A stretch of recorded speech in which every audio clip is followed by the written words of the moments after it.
Attendant Tea. Let's talk about it. So I've been getting a couple of questions about how flight attendant pay works. All right, so I'm gonna break this down the best way that I can. The pay is a little different, well, it's a lot different when you're on reserve and when you have a line, which is a schedule. So I'm currently still on reserve.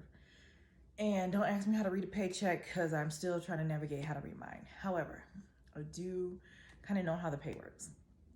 So we're not going to get paid your standard 9-to-5 job or 40-hour-a-week job or whatever the case may be.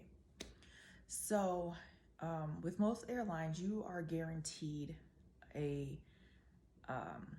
certain amount of hours that you're going to get paid to work a month on reserve.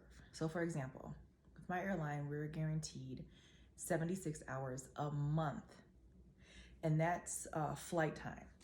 So let's say you have a trip that's 20 hours, you may have a trip that's 7, you may have a trip that's 15, and so on and so forth. Now, if you do not fly any that month, you are guaranteed still whatever your pay is times 76 hours or whatever your company's guaranteed is.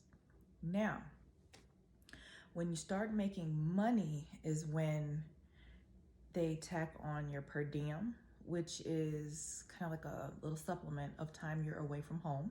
And that starts when you report or once you take off, and then when you get back home. So some trips you're away from base 76 hours or whatever the case may be, that's your per diem. Some airlines do give you boarding pay. And I know for us, it's each time we board the aircraft, close the door up and go. Holding pay is when you're just sitting there on the runway.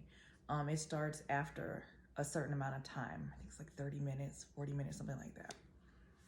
But it also depends on your airline, whatever's in their contract or whatever they have agreed on pay-wise.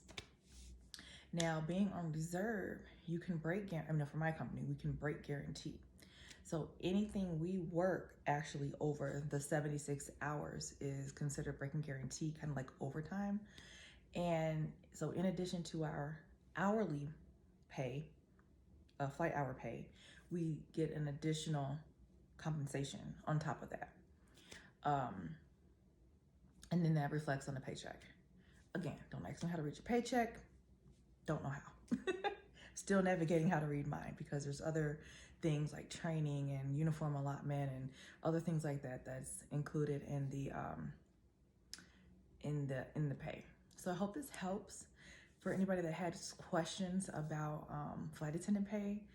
And it varies. The hourly varies just if it's a regional, if it's mainline, if there's incentives like language incentive, destination incentive, if you do international.